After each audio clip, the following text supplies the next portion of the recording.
Hi everyone, and welcome back to the channel. For those of you who are new, my name's Nick and I'm a licensed therapist working in the UK.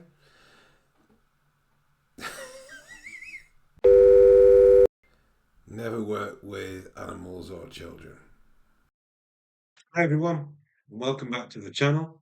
For any new ones, my name is Nick. I'm a licensed therapist working in the UK, and I've seen my fair share of anxious clients in my practice. And in that time, I come up with 5 ways that you can help yourself feel less anxious day to day. Now, number 1 is to try and understand where anxiety actually comes from. And you may have heard of the fight or flight response. This is an ancient stress response that we inherited from our caveman ancestors. And it's actually really useful. It's designed to help us protect ourselves from danger. And if you can imagine back then, there were some really big predators. So the ability to turn on our stress response at a moment's notice meant we had as much chance as possible of running away or fighting the threats. But in today's world, the cats are a lot smaller.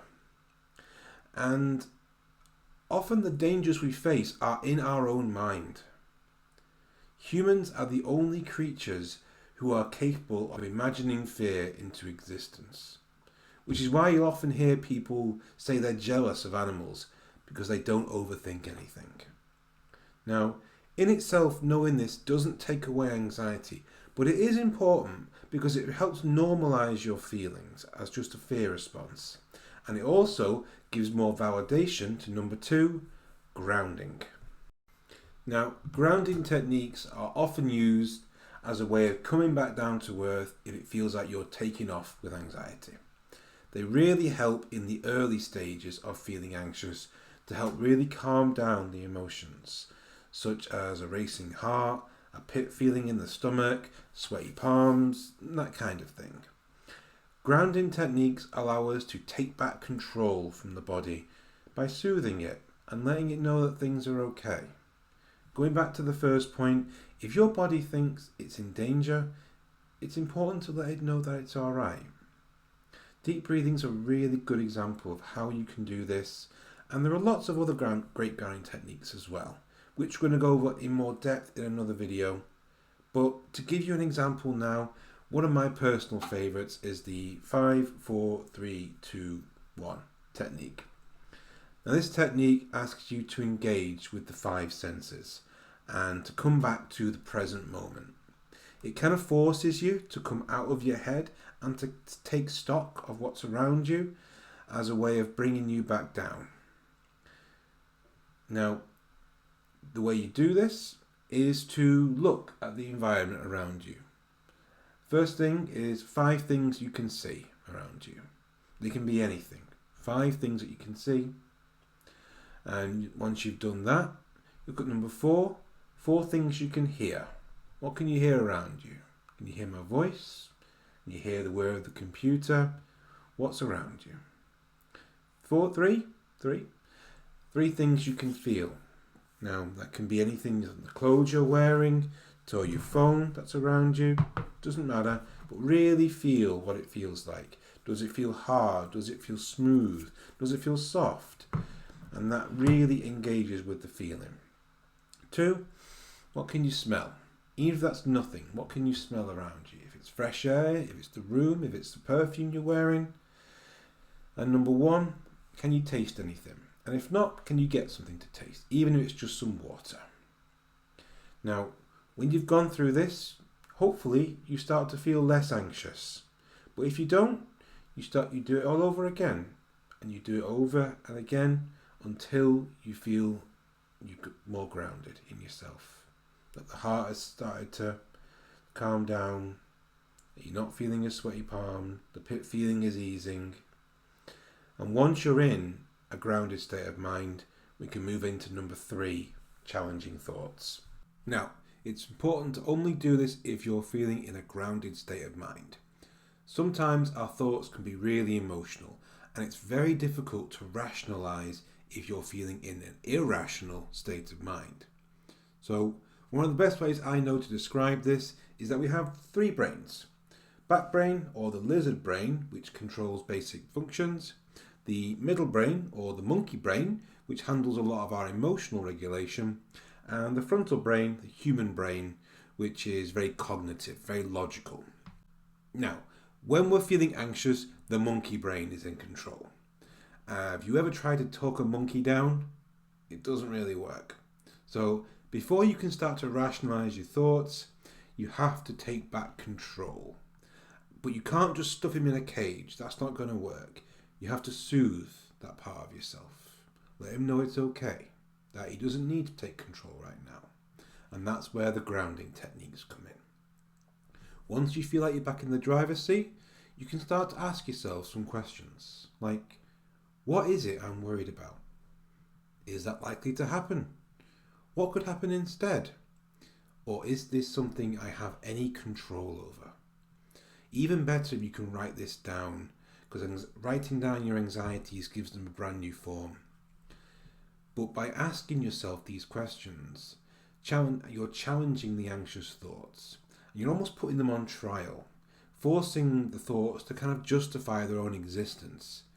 And it often helps you to realize that a lot of these thoughts you're having are not even likely to happen, or there's something way off in the future that may not happen, or they're way beyond our control.